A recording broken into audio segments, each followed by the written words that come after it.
રાજકોટ વેરહાઉસનું આજે જે છે સરપ્રાઇઝ એક ચેકિંગ પણ છે અને રૂટીન ઇન્સ્પેક્શન પણ છે અને અમારી એક અવારનવાર અમારી એક કાર્યપદ્ધતિ છે જે અમારા અવારનવાર અમે વીસીથી દરેક વેરહાઉસ અમારા 11 વેરહાઉસ છે એનું મોનિટરિંગ કરતા હોય છે.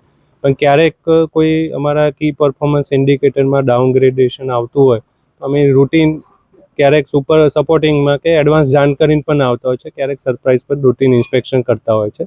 તો મારી જોડે બીજા પણ અમારા એડમિન પાર્ટ છે, ફાઇનાન્સ પાર્ટ્સ, આઈટી પાર્ટ્સ, એ બધાની એક સંયુક્ત આજે વિઝિટ છે. સર, થોડો ટાઈમ પહેલા વિવાદમાં દવા પડી ગઈ કે જેવું હતું, એના વિશે કંઈ ચેક કરશે?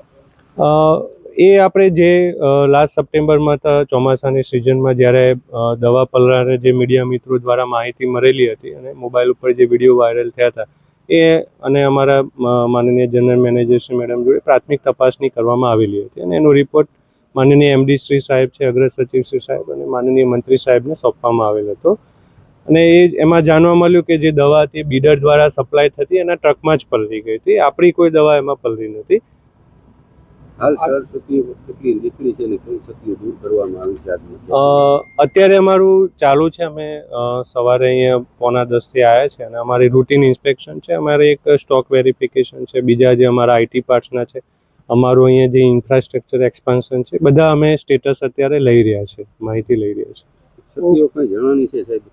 ના, અત્યારે અમને હાલ કોઈ ક્ષતિ ધ્યાને નથી. અમારી ટીમ છે અત્યારે કામગીરી કરી રહી છે, એટલે એમાં અમારા સાંજ સુધીમાં શું ઓબ્ઝર્વેશન આવે છે પછી અમે એ જોઈએ કે એમાં કયા કારણોસર આ ઓબ્ઝર્વેશન છે, એમાં કઈ રીતે સુધારો કરી શકાય. કારણ કે અહીંયા જે અમુક સ્ટાફ નવો પણ છે એની કેપેસિટી બિલ્ડિંગ છે. લાસ્ટ ઇન્સિડન્ટ પછી આપણે અહીંયા રેગ્યુલર કર્મચારી મૂક્યા છે અને એમનું પણ એનું જે નવું કામ છે તો એ બાબતે એમના પણ અમે પ્રશ્નો સોલ્વ કરીશું.